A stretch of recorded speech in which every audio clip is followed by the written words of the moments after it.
networker is like a great interviewer. I'm huge on authenticity, guys.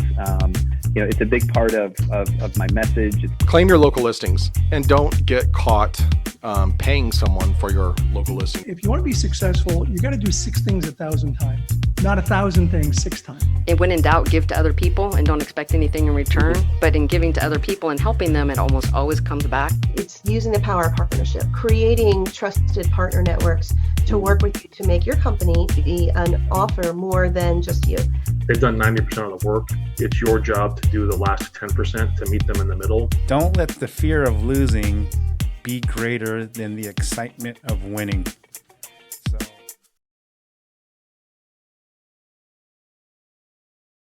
Hello, and welcome to this episode of the Ask Valor Masterminds podcast, brought to you by Advanced Septic Services and Fuse Networks. My name is Galen.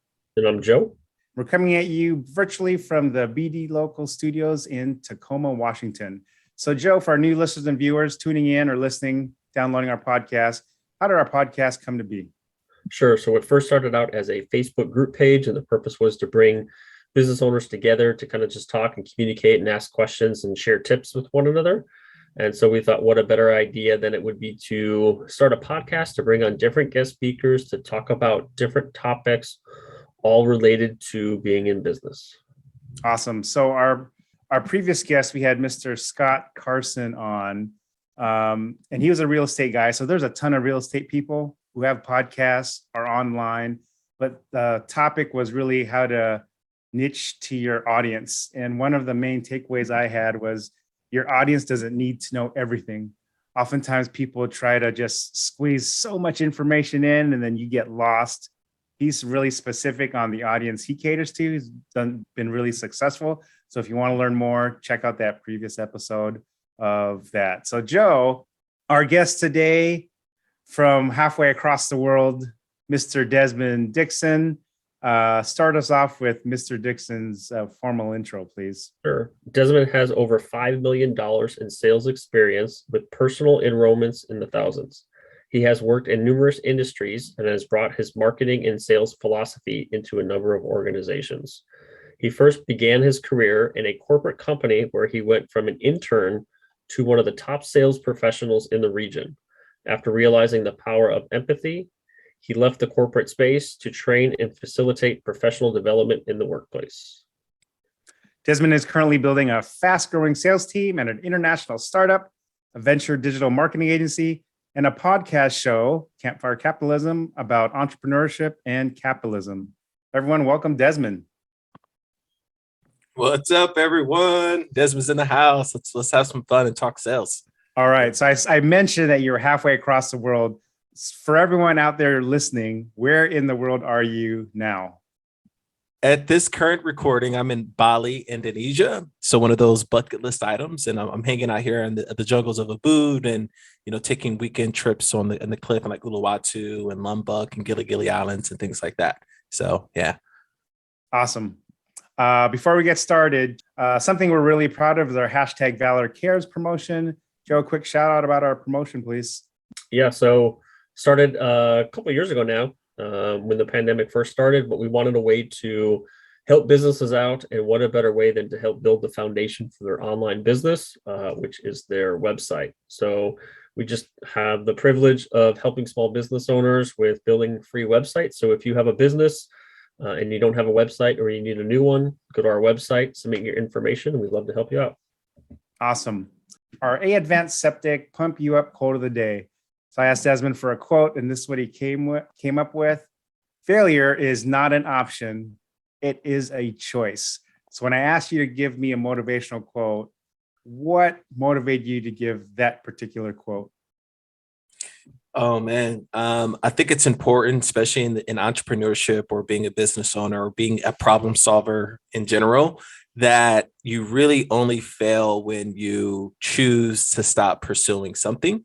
Now, making a pivot is something different. That means you're analyzing the data that you're giving and you're making a calculated decision. So sometimes people like to make decisions emotionally, like, this I'm a loser, or I fell on my face, or I can't do this, and then they just give up. And that's, to me, failure, right? When you make that emotional, decision. So it all comes down to choices, and every single day we all have the choice to keep going and process the feedback that we're giving and make decisions based upon that feedback, not that emotional trigger from the tension from that failure. So I wanted to share something like that with you guys here today. And I often do that at a grocery store. They say don't shop when you're hungry, but I oftentimes do that. So my emotional triggers will trigger things I shouldn't be buying, but I end up doing. So some of those mimic those emotional triggers. We come to our Fuse Networks Did You Know segment. So managed IT service destroys downtime. We live in a time where technology management is confusing, and it's mostly because every business has different strengths, needs, and budgets to work around. What works for one business won't work for another, and what works for a large enterprise certainly won't do the trick for a small business. How do you cut through all the noise and get technology assistance for your business needs? The answer, managed IT services. Contact Fuse Networks today for a free consultation. So our first stat that we're going to have, this is kind of intriguing, and this is why we have Desmond on this episode today, is a plus 40% booking rate by appointment setters. So that's a pretty significant number. Talk to us about that, please. Yeah. So this comes down to timing, right? So as soon as you get an inquiry into your business in terms of like someone's opting in or, reaching out by phone call, the appointment setter's job is to push this person down the path of the sales process as fast as humanly possible, because 9 times out of 10, they're also exploring different options like your competitors or alternative solutions that are maybe, different in terms of philosophy or execution. So it's like, it's having a sense of urgency to book that appointment, right? And that's how, in 40% to me is that great metric based upon some historical data from other clients where you're really, setting up your pipeline to be successful for some sustainable growth, over a long period of time. So that's where I got the number. Is this for specific industries or just as a whole? I would say it's more for a function in terms of inbound leads, right? Like you have some type of inbound function. 40%. So outbound's obviously going to be a little bit different, right? Mm-hmm. Because you're cold and you're trying to jumpstart. But these are people who made some type of inquiry, bought something, opted in, raised their hand saying, I'm interested in something. So if businesses out there are spending money to get leads, you're saying this is so essential because it's speed to lead. You just can't leave someone hanging when they say, hey, I'm interested, because people are probably so impatient, you don't get to them, the next competitor will scoop them up, right? So exactly. So it's like, if you're below 40%, that means you're leaving 6 or 7 people on the table who raise their hand. Like that's huge red flag. Like that should get it. Like should get any business owner like, okay, we have to fix this hole in our process somehow, like ASAP, mm-hmm. right? Because think about your money you're compounding and leaving on the table with those opportunities. All right, this next one, a plus 80% show up rate for screening. So not only do we have a set rate that we just talked about with 40%, a show up rate. I've been on many appointments. You schedule them. Yeah, we'll meet. People forget or they ghost you, especially in this pandemic Zoom era. A lot of no-show appointments. Talk to me about this stat. Yeah, so no-show rate really just gives you an idea of like how qualified is this person, how ready is this person, and also how aware are they, solution aware. So if you have a below 80%, 75% is not that bad if you're doing a lot of volume, but it's pretty much once again a gauge of how bad does your customer want to get this particular problem solved or this desired outcome achieved. And then it also gives you feedback on how well are your systems? Like, are you doing confirmations, or like, are you doing educational content? Like, are you like, what else is going on behind the scenes before they get on the call? So if you have a really bad show rate, that gives you feedback on, are we even getting the best leads in terms of like in their buying intent journey? Like, is it coming from Google, Google, click ads? Is it coming from Facebook ads? Are these coming from email ads? Are these coming from just organic content? So that show up rate just gives you really good feedback on the kind of quality of customer and how well you're, nurturing them in the process in your system. So I think 80%, you're never gonna have a perfect one, man. Especially if you're doing volume, things come up, people's, kids, things like that. But 80% is like a really good gauge to see, how well, the quality of your systems and processes are. All right. So the last stat, a plus 40% close rate for closers. So when I read this quote, I mean, the classic sales movie, Glengarry, Glenn Ross, Alec Baldwin, coffee is for closers. I won't drop any rated R NC-17 language along with that. But talk to me about this. Everyone wants to be a closer, it's harder on the phone. So talk to me about this stat. Man, I could talk about this all day, but I'll keep it brief. So I would say the average Joe, no offense to Joe over here, Joe's my man, but to the average guy, 20%, like anyone should be able to do 20%. If you have a decent product that solves a very clear problem for a specific client, you should probably close at least 2 out of 10 clients. Easy, right? 40% to me is the new normal in terms of like actually like having, a sustainable business that can, survive any market, and, you can actually invest in leads and have a maybe somewhat of competitive edge. Usually to get to 40%, the difference between 20 and 40, no joke, don't laugh, guys, is follow up. Is like, how well are you at following up with people you made an offer with, right?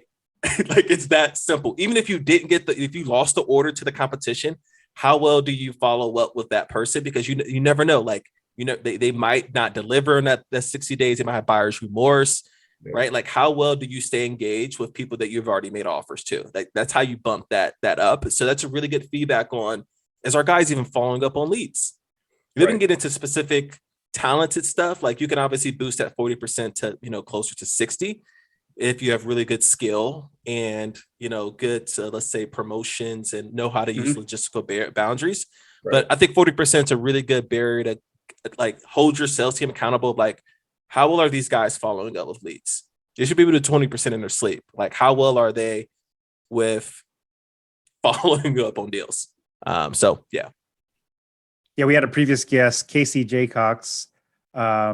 He wrote a book, Win the Relationship, Not the Deal. So like, it's all about follow-up, and then how you even if you lose a deal, you can still potentially have it just by follow-up. And that just reminded me of that.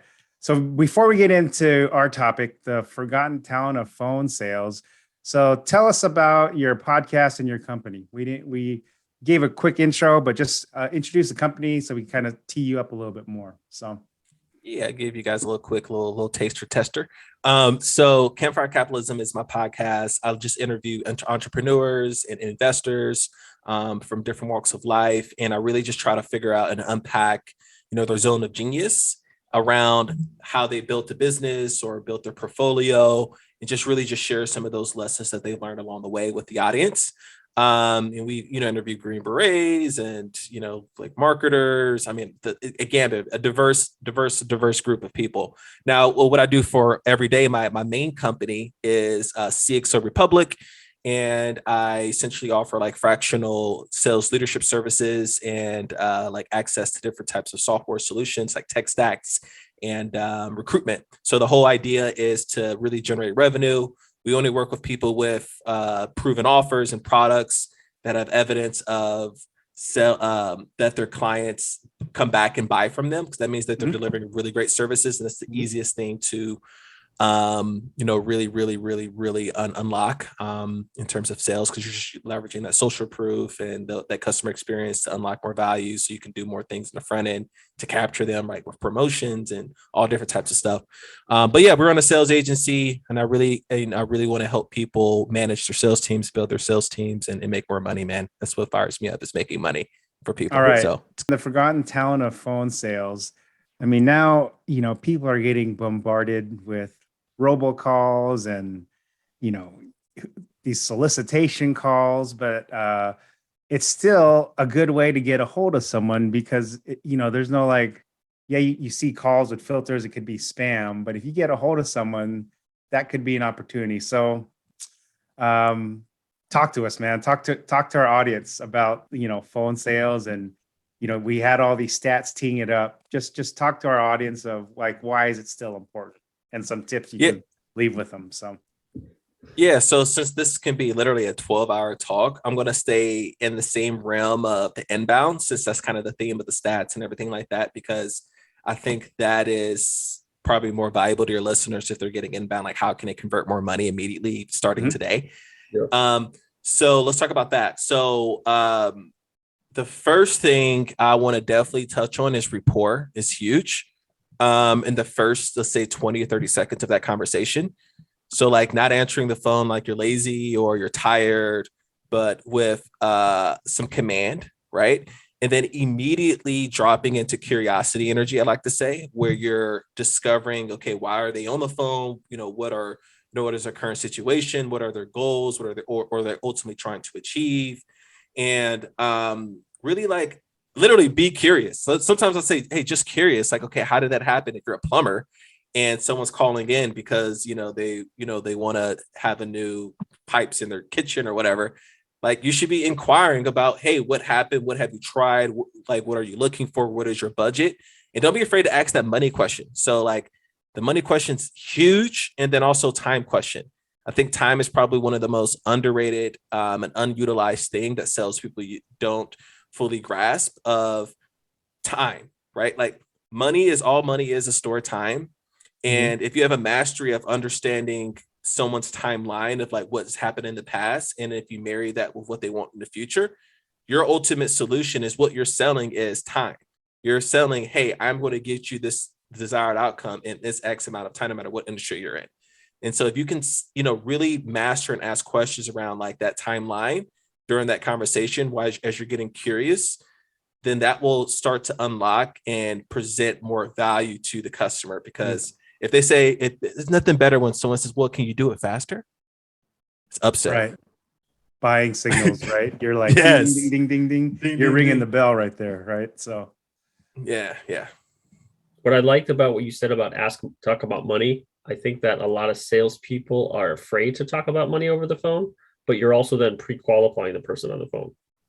Can they afford you or can they not afford you? Oh, yes. It's all about like how you present that money, the money. Like if you're coming from a place of, I want to help you win and I want to understand you, then like it's just going to be a very natural conversation. Now, if you come from it like, well, how much money do you have? Yeah, of course, that's kind of like, weird. But if you're framing it like, okay, well, what's your budget? You said you guys want to have it done in a couple of days. Like, what is that? What money do you have allocated for this particular project? Well, how much money have you spent in the past? Just curious. Like, you've been doing something for the last 2 years and nothing's never changed. Like, I mean, how much have you guys spent so far to get where you are today? Yeah. Right. So there's different clever ways you can ask about money, past and future. Right. Yeah. Cause when I think about this and like just phone sales, I think of like Boiler Room and like Giovanni Ribisi just trying to, how can I get them? You got them. But he uses some of those same elements, like what you try. Obviously, it's a big level of trust on phone. So like the rapport piece is the building trust and then like going in for it. People don't want to hear it, but if you're the business owner, phone sales, there's a ruthlessness and an aggressiveness you have to have. You're not here just to make a phone call, make a friend. You're not. You're trying to do the right thing for a client, but that closer mentality, a lot of people don't have. That's why Joe's right. People so turned off and fear things that they're not comfortable with. Right. So, yeah. Yeah. I think that's a huge mental shift of like, you want to make money. Like, we're in a business to make money. Like, we're not in business to, save the, obviously some people are in business to save the earth, but it needs to make money for people to back it. Bank's not going to give you money just because you want to save the earth. But at the same time, we're in business to solve people's problems. So like, if you could stay locked in of like, how can I be of value to this human being on the phone, then sales becomes so much easier. And those tough questions are a lot easier to ask because you generally need to know, can this person even afford to have their problem be solved? Right. And affordability is another subjective thing, because if something's most important enough, people will find the money for it. They'll call people, they'll go to the bank, they'll get creative. Like if the problem's big enough, people will find the money, like, especially in America. I'm traveling the world, like people in America are crazy with finding money underneath rocks. Right. But yeah, man, I think as long as you're obsessed with their desired outcome, the client can feel that too, the prospect. And they'll feel that energy, especially if you're really curious about them, they'll feel it. And that will deepen the rapport. And here's I'll give your audience some. So if you're struggling out there with this, I'm gonna give you something that you can literally do today. And this is so sick. This is my favorite thing to teach. Listen with the intention of repeating back what you heard, and then ask a question about what you just repeated. If you just did that one little hack, your rapport will go through the roof with whoever you're talking with. That will put you in the 1% of salespeople, because most salespeople don't listen; they interrupt people. So repeat that one more time for our audience. I think this is something, we'll create like a media soundbite for, but give it to us one more time. I will listen with the intention of repeating back exactly what you heard.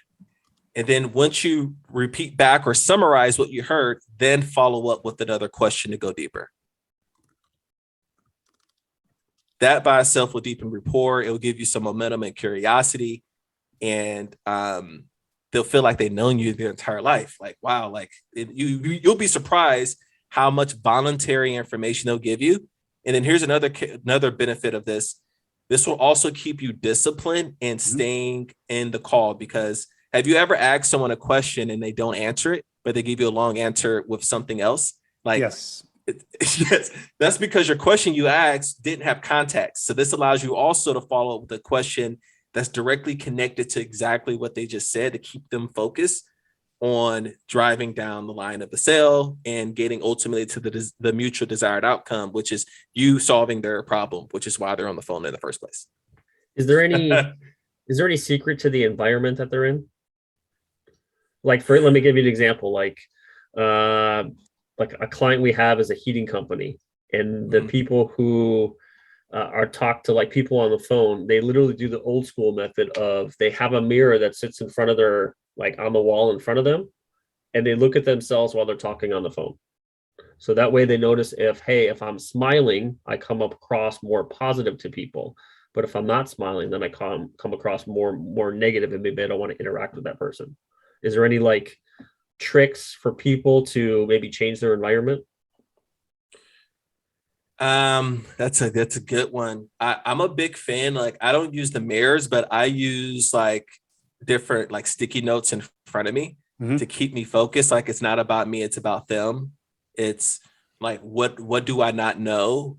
Or you know what I mean? I put little things in front of me to make sure my energy is directed towards being curious about them.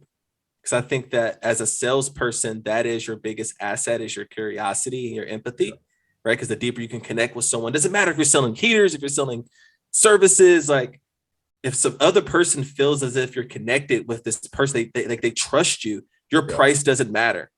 Right. Because you can get the job done. Right.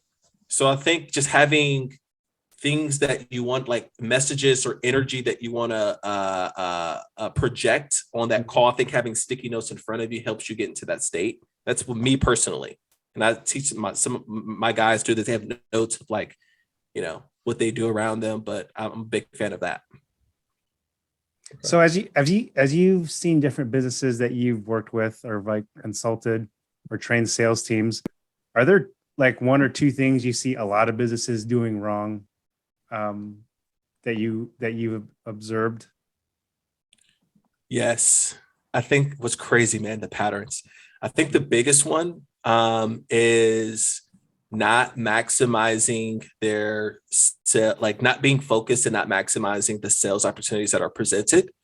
The most common thing I hear was the leads are bad, or there's always complaining about the leads. And it's man, it's so much more than the leads, right? It's how can you maximize the opportunities that you do have? Are you literally squeezing as much juice out of these limits? And then also going a step deeper with those leads, asking for referrals. You'd be surprised how many businesses don't ask for referrals. Even if the person's not a good fit, hey, do you know of anyone that, who could be interested? Doesn't matter what industry you're in. I mean, you can always ask for referrals, or even set yourself up with sending, so a lead comes in, they do something with someone else. Okay, great. I'm going to send out a flyer, a targeted flyer to him and maybe his five neighbors around him, right? Like, I think like doing little things like that, like just going deeper, like not just saying, oh, he didn't buy and just throw that lead into the, to the desk. It's like, okay, how can we continue to stay in front of these people? How can we continue to go deeper into these people's network? How can I continue to provide value? So just being obsessed with that leads to, better outcomes. So I think that the whole lead conversation is probably the biggest thing I see with people who aren't really crushing it, or they're doing like plateau or status quo, so to speak, year over year, or month over month, is that they're not have a sense of urgency to maximize every single lead that they get. That's a culture thing. Yeah. Is there specific industries that do better with phone sales, in your opinion? High ticket for sure. The higher the ticket, the more it's in the, I guess, a consumable like behavior. So like people who pay over and over again to a certain degree for something tend to do really well with phone sales better, because they have more flexibility on how they get them in, because the lifetime value of the customer is a lot higher, so they can get more creative with urgency tactics and small wins, I like to say. That's probably the best. So like high LTV clients, because you can be a lot more creative and have a lot different kind of conversations. The dynamics of the conversations more about long-term, right? Because they're buying something over and over again or things like that. Also that do really, really well is services, man, obviously, right? Like any services business can crush it with phone sales, because it's, you're selling a service. So you're like that trust factor, right? So is that like service, like SaaS companies, or like physical services also? I hate to say this, but I think physical services or like professional services, to me, do better than software, because software should be able to sell itself. You need a lot of product marketing, and so in order to capture more of the buying power as that customer in tranches. Like I hate to say this, man, but like I worked with different tech companies. I'm like, I'm being courted from the tech company right now. And they literally, like, it's freaking amazing the lack of synergy between product marketing and sales execution. Like to be honest, a software company should be able to sell its product if the product should sell itself, and the sales team's got theirs to verify the more customer service base than a professional service guy. Professional service guy is, you're really competing and you're trying to differentiate yourself on the relationship so that you're not selling on price and commoditizing yourself, right? With all these other people who are offering similar services. So I think it's better for those guys than software. That's my hot take on that. I know that's people probably think differently, but I'm still software. That's why I asked. So yeah. Usually software companies who need sales, like who rely heavily on phone sales, probably don't have great products, to put it bluntly. Right. Yeah. They're covering for themselves, I guess, right? Yeah. Compensating. Yeah. Right. Yeah. Yeah. No, that's some good stuff. I mean, I'll say it again. He said it twice, but listen with intention of repeating back exactly what you heard, and then follow up and go deeper. That way you're using some of what the client said as ammo, or the prospect, and turning it around. And then it's just a psychological thing. When you hear something that you said, it's harder for you to put up a wall to say, I'm not interested, when you just quoted their words back, right? So it's kind of that kind of ninja sales tactic. So very cool. Well, like you said, we could talk for hours on sales. This is definitely a cool topic.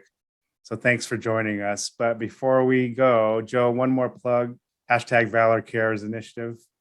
Yeah. So if you own a business and let's say your website's outdated, or you don't have one in general because you're just starting your business up, we would love to talk to you and learn a little bit more about your business. So go to askvalormasterminds.com, go to the Valor Cares page, submit your information, and then a team of people pick a couple different winners every single month.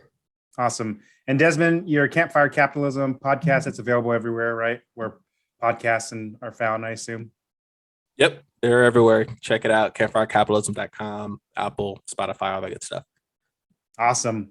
So on behalf of our sponsors, Advanced Septic Services and Fuse Networks, my name is Galen. And I'm Joe. Coming at you from the BD Local Studios in Tacoma, Washington. Mr. Desmond Dixon, thank you for joining us from all the way in Indonesia. Would love to have you back sometime if you're willing, but thank you for joining us. And thanks everyone for watching, listening to this episode of the Ask Valor Masterminds podcast.